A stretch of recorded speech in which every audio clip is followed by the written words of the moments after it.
Peace. I'm the Universal Architect, Supreme Mason.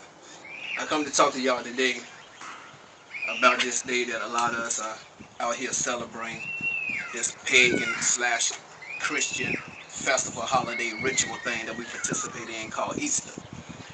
Now, Easter itself has nothing to do with Jesus Christ. Nothing whatsoever. It's just another lie that's been added on to the so-called Christian belief by the Roman Catholic Church. Mostly everything that's been incorporated into most religions, well, not most religion, but all Christian religion, has been coming from the Roman Catholic Church, who is the head of the church. I don't care what church you go to, I don't care what denomination you claim. The head of your church, like the Grand Lodge of your church, would be the Roman Catholic Church. The Pope has the last say so. And whatever laws that the Pope or whatever laws come out the Vatican that are issued towards the churches will affect all churches, regardless of what denomination or sect that you claim. So then when we come in with this Easter thing, Easter is just, as they saying today, if you look all on Facebook, a lot of people are saying Resurrection Sunday, because that's exactly what it is. But it ain't got nothing to do with Jesus Christ. It got to do about the spring.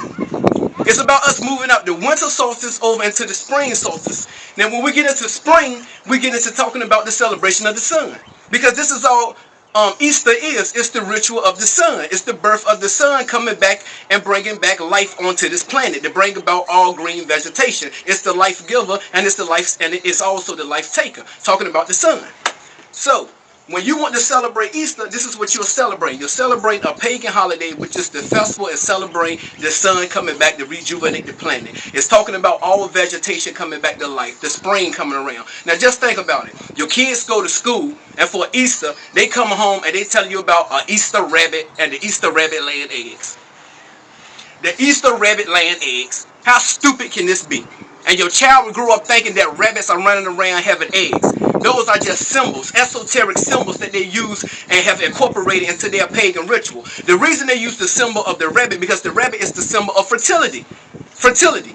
You can't put a male rabbit and a female rabbit together because they would mate all day long, mate all day long. The male rabbit will constantly stay on the female rabbit. He will get his thing off, pass out, go to sleep, jump right back up, and jump back up on that female rabbit and wear her out. So you got to keep them separated until it's time for you to breed them. And if anybody's come up on a farm or anything raised rabbits, you know exactly what I'm talking about. So this is why they use the symbol of the rabbit, because the rabbit is a symbol of sex, fertility. Now they use the egg because the egg is symbolic of the womb, the egg of life, the thing that everybody come from, that primordial soup, as some say, that cosmic egg in which all things come from. All things in life come from that egg. So this is what it's talking about. So when you get into spring and you get into Easter, this is where all this symbolism is coming from. And all of this got started back with Nimrod.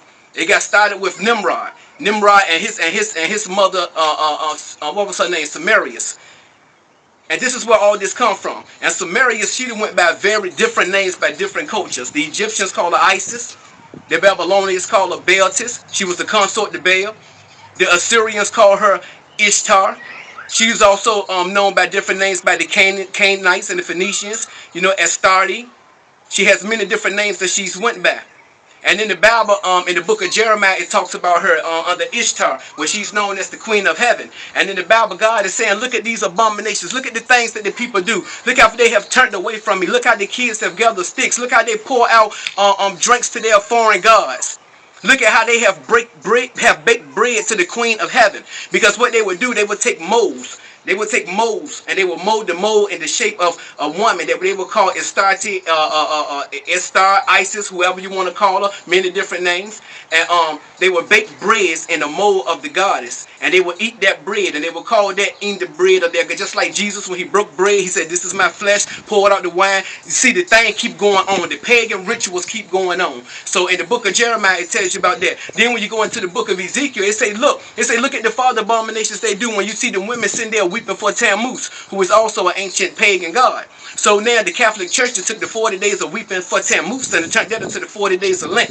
Follow what I'm saying? And then they also have the rice, the sun rice cakes that they eat, which is also symbolic to the sun. All these are pagan rituals that's been incorporated into the Catholic Church. You see, it goes farther beyond Ishtar. You see those posts all the time, Ishtar, Ishtar. It goes back farther than that. It starts with Semiramis.